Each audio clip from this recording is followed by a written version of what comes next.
think the answer to your slow sales is adding more products because you feel like more listings are going to get you a higher chance of being found. And I'm going to kind of explain why there's a nuance to this. So if you're hearing that and thinking, but Steph, I feel like you might have said that before, I'm going to tell you about it in a bit. But if you're like, you know what, I need different products, I need more products, I need more niches, I need to cover more bases, I'm going to prove to you in this episode why doing that is not going to get the desired result that you think it will. Many sellers, they will hit a lull and they'll think, if I just add more products, if I just do more things, if I just have more niches covered, something is going to take off, right? But unless your existing listings are converting, adding more of the same, listing listings in the same way, doing products in the same way, taking photos in the same way, it's not really going to have the desired effect. But what it is going to do is present to you more work, especially when like there's changes to be made and all that kind of stuff. Or maybe you listen to one of these episodes and you think that's a really good idea, but I have like 100 odd more listings to go through than the average person. And it's going to give you more of the bad stuff, not more sales and more of the good stuff. Okay. So let's get straight into these myths. All right. So myth number 1 is more listings always equals more chances to sell. Now, Etsy doesn't reward you for having a huge, ginormous shop just for the sake of it. All right. It rewards shops that convert, that have, you know, buyers that click, buyers that buy, buyers that favorite, and give Etsy the signals that it needs to go, yes, this person, or rather these people need more products like this. So therefore they're going to show your products to more people like that. A shop with like 20 really optimized gift ready listings will always outsell a shop that has 200 scattered unclear ones. And that's the nuance that I really want to get into here. Okay, because yes, when you list more of the right products in the right way, especially giftable ones, I feel like they are doing really, really well right now. You are giving yourself more lottery tickets, if you like, into Etsy's ranking system. But caveat, waving my hands around, caveat is that it needs to be more of the right listings listed in the right way. So every listing, the right listing, is going to be an entry, okay? But the more high quality entries you have, the more chances you have at being shown. So what do I mean by this? I mean, if you have a shop that has 20 to 50 listings and they're not really selling in the way that you'd hoped, doing more of that is not going to get you to where you want to go.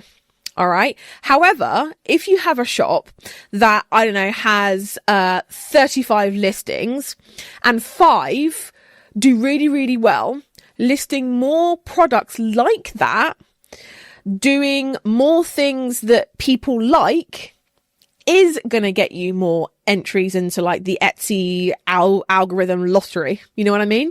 So the key thing here is not just throwing up random products, multiply your giftable best sellers. That's the key thing here. And the items that already have some kind of traction. Okay.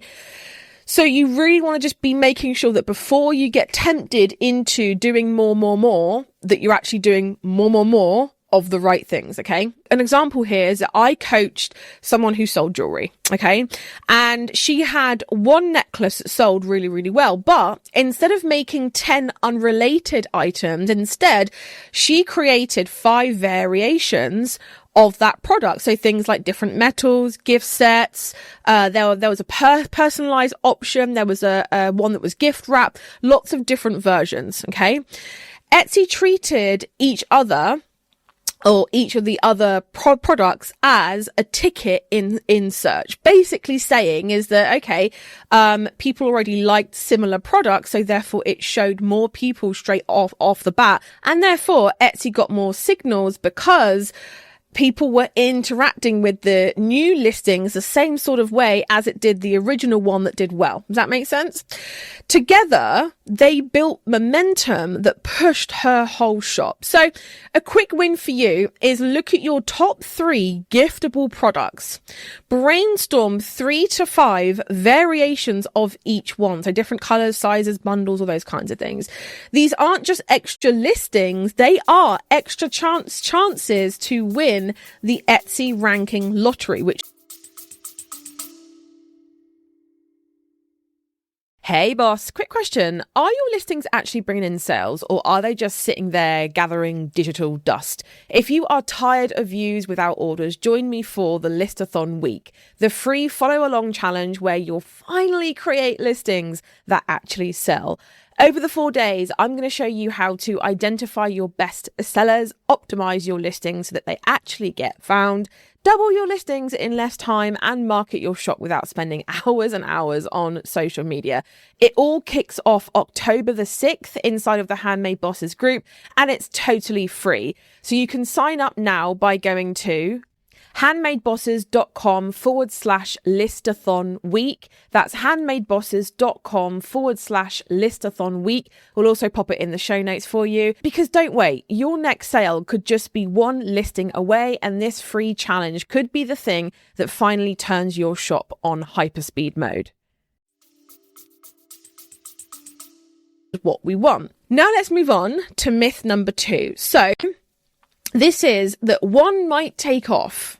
And this is something that I do hear a lot of, when people are like, I don't know, I feel good about these like new listing batch. I feel like one's going to do really, really well.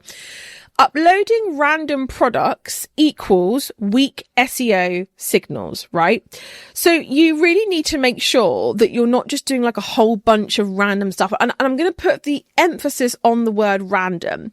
So random SEO keyword searches, random photos, random new products, random this. And, this is really talking about those shops who, okay, they sell mugs, but now they're going to start to sell wallets. Or maybe they sell jewelry, but they're going to start to sell bookmarks now. You have to look at the previous success signals that you already have. So if you've sold even just one product, there is some kind of signal in there that is telling you what people want more of. So therefore, don't just list random stuff. Look at what has done well in the past and do more of that. An example here was that a shop that I knew that sold stickers, candles, and tote bags. And they were like, why am I not getting sales? And I was like, okay, it's because you have a lot of different scattered stuff, and that confuses Etsy. It confuses buyers. People just do not really know what it is that you specialize in, what it is that you sell. So a fix for this is to double down on one clear target audience. That's the golden rule, and one product type. Okay. And actually in the HBSA, we teach you a 3-layered niching technique to be able to get that down so that you carve out your own niche, and we make sure there's enough people in that niche that buy from you over and over again, year in, year out. Okay. So that's the main thing that I would recommend you do, is to carve out your own niche within a niche within a niche, so that it's so specific and the products that you make are so specific that it's not general. All right. So that then people that see these products are like, oh my God, I feel like this is made especially for me. You do not get that if you are going with multiple different target audiences with multiple different product types. This is why I feel like gift shops don't do very well. And again, I do see them a lot. And every time I will run a challenge and I see people posting about I'm not getting sales, I always find their shop and I always have a little look. And about 30% of the time, it's because they have too many products, too random. Their target audience is not really, I don't really understand myself as a buyer looking at it, who they're for. It's just very random and very scattered, right? So a quick win for you is to ask yourself, what do I want to be known for? And curate your shop and your products around that thing, around that answer. So myth number 3 is that quantity and breadth builds trust.